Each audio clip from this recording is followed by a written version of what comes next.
Hello everyone. Today in this video, I'm going to cover for FE Civil and your concrete design, which is the last section of your concrete design, which is short columns. Okay, and let's see what are the things we need to know for short column. The things that you know for short column is, are we designing for pure axial, or are we designing for axial and moment, which is your combined load or combined effect, or sometimes we say combined effects or load interaction diagram. So in this case, if it is pure axial, then this is compression control, and if it is compression control, then we know that phi will be equal to 0.65. And if it is a combined effect, then in that case your phi will lies between 0.65 to 0.9, which means that is it a compression control, transition, or tension control. Um, this is if your mu is so large or your moment applied is so large, then you it will be designing as a tension control. And uh, so in this case, another thing that you need to know is E, because if it is purely axial, remember that for a beam, I mean for a column, if your CG is at the center and the load applied also is exactly at the center, then we say eccentricity is equal to 0. But if for the column, CG is at the center of the column, but if the load is moving away from the CG, then what you get is eccentricity, and this eccentricity will create moment, which is P into E. Okay, so that's why it's very important for your column design. If your load acted is away from the center of gravity or center of mass of your column, then you will get eccentricity, and this eccentricity will actually add moment to your design. And if it add moment to your design, then it will cause your moment to buckle. And if it causes your moment to buckle, that means your column will not fail in yielding or crushing, but will fail in buckling. So, and thus will reduce your load capacity. So that's why you have to be careful when we're designing for column. And we need to know whether it's purely axial or concentrated load. This is purely axial, which means that the whole structure, the whole area of cross section is subjected under compression, and so that's it's your pure axial. But then, if the part of your cross section is having a combined effect, which is your tension and your compression, then it will be coming. Then we will design as a combined effect. Okay, and what is eccentricity? Eccentricity is mu divided by pu. Okay, so that's all we need to know about compression. And then what is PN? PN is nominal, and this is given in your FE manual, which is uh, 0.80, 0.85 AG minus AS plus AS FY. And what is AG? AG is your gross area.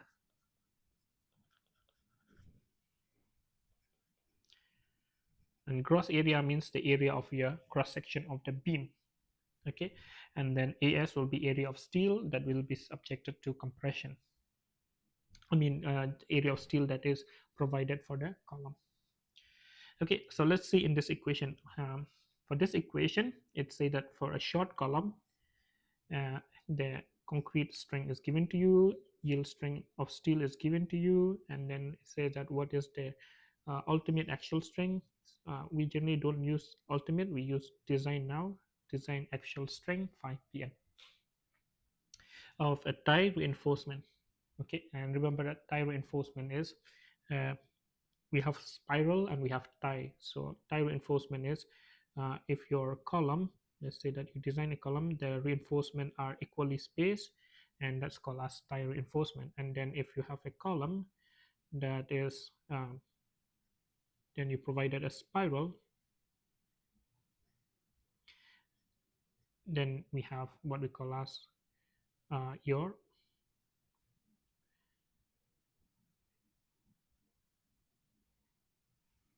spiral reinforcement, because you have only uh, one reinforcement steel or rebar, and then you the way you roll it like a spiral or helix spiral wave behavior, then it's called spiral reinforcement. But if you just provided stirrups in a equally spaced manner, or in a um, equal parallel space or equally spaced, or it could be, but they are separated by each uh, reinforcement, then we call it as a tie reinforcement. uh, and so in this case, we need to know what is, we have to find phi pn, and because it is purely axial, we have nothing about moment, we have nothing about eccentricity, so we can consider as pure axial. And pure axial is tension compression control, and if it is compression control 0.665, and then pn will be equal to uh, 0.8 0.85 fc dash ag minus as, and then plus as fy. And in this case, all the, because it's purely axial, and when we calculated pn, that means all the steel will be will be used to resist again pure load.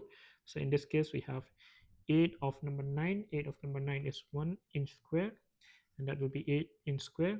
And then ag is gross area, and gross area is the shape of your column, and the shape of your column is a square. So area of a square will be 16 inch square, and this will be equal to 256 inch square. And now if you put all the equation together, you'll get phi n is equal to close to 688. Yep. Okay.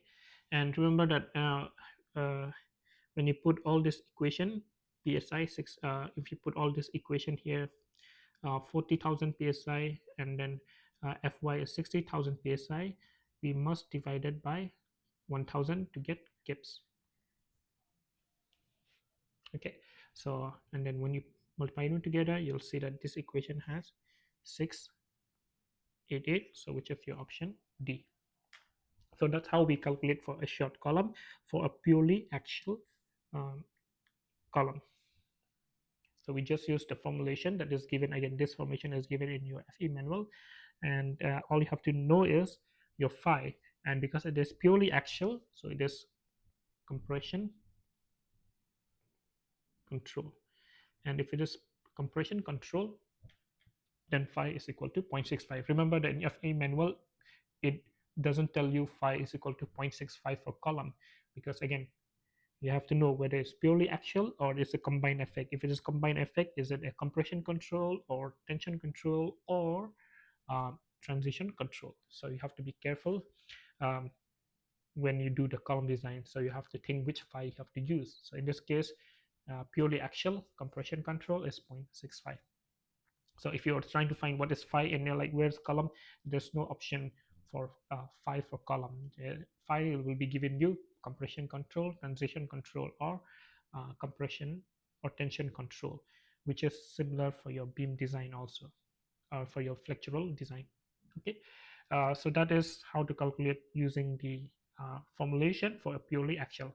Now if you have a question that has to be, that you have to use a combined effect, which is called as moment interaction diagram, then you'll see that in your FE there is a graph that has phi pn bh square and phi mn bh, and then you have phi nm bh square, and you'll see that it is given to you. You'll see that in your FE manual, you'll have all is given to you, the configuration of your column, and then phi also is given to you, what's the value, and then you have to pay attention to which fc, and then fy is given to you, and then gamma is given to you. So that means you can use What does it mean? It means that if the problem satisfied all the values given to you, then you can use this graph, or else you have to use a different graph. You'll see that in your FE manual, in page 279 and 280, there are two graphs.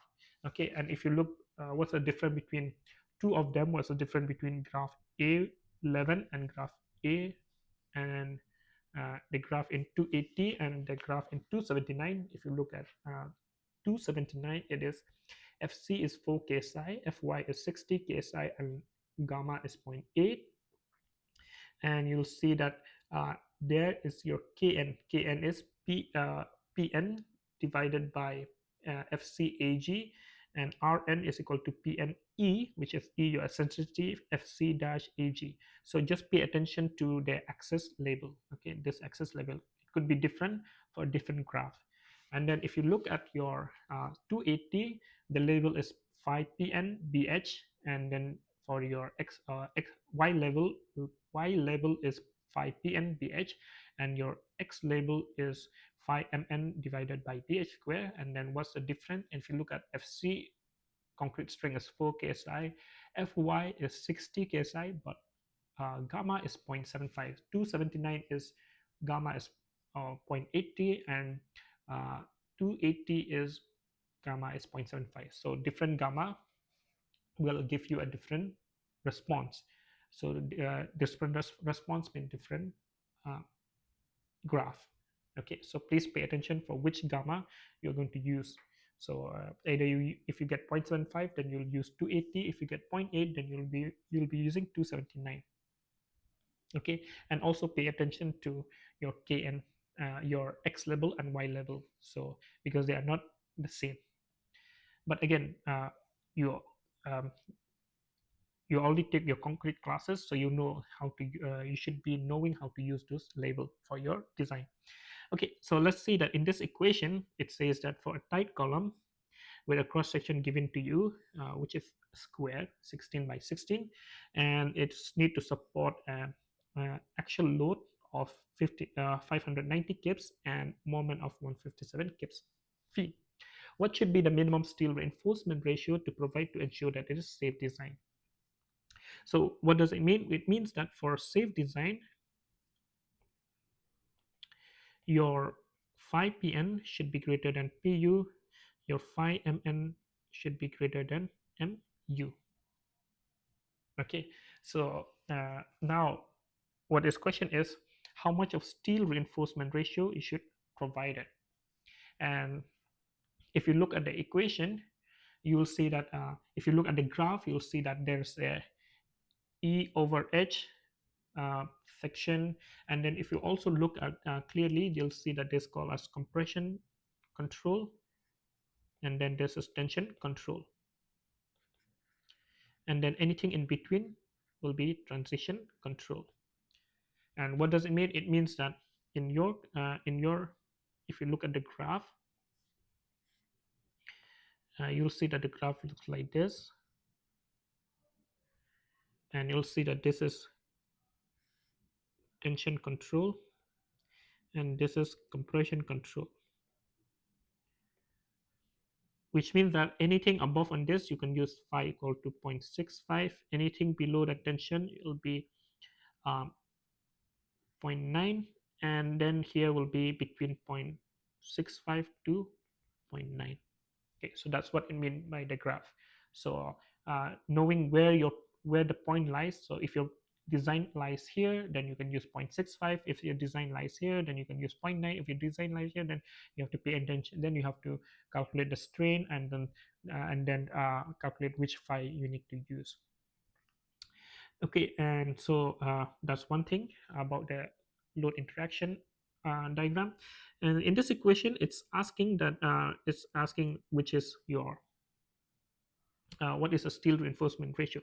So another thing about the using the graph is, if your point that you plot pu over bh and mu over bh square, if your point lies here, then it is unsafe. And if your points lies here below this graph or this envelope, it's called as safe. So that's why this line sometimes called as envelope line. So it trying to envelope on trying to create create a wall or create a safeguard against whether your design is safe or unsafe. So you have to pay attention. You have to pay attention to the point where the point lies. So here in this equation, you'll see that your phi n, your lambda, sorry, your gamma. If you look at this equation, your gamma is equal to is given that gamma will be 0.75. So if 0.75, then you'll be using uh, the graph in your 280, and then you're going to plot pu equal to pu by bh, which is equal to 230 ksi, and then mu by bh square, this will be equal to 0.46 ksi. Okay, so then you'll see that there's option rho is equal to 0.04, and then you have um, rho is equal to 0.03, and then you have rho is equal to 0.02, and then so on. And you'll see that when you plot this value that you get here, this value 230 and zero point 0.6, you'll see that this is 2.30, and then we have zero point 0.6 over here, and if you connect them together, the point lies over here.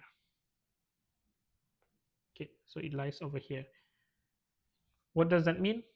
It means that if you provided a steel reinforcement of 0.2, 0.02, or 2%, this is unsafe because the envelope line is over here and your point lies over here. So it lies away from the envelope line. So that means 0.02 is unsafe design. And then if you use rho or your steel reinforcement ratio of 0.03, it's also outside the your envelope. So that is also unsafe. But then if you look at rho equal to 0.04, and you'll see that the point lies below the envelope or inside the region. So you must use rho is equal to 0.04 for a safe design. Okay, so the um, that's the theory or steps how to use the moment interaction diagram for your design of short columns. Okay, thank you.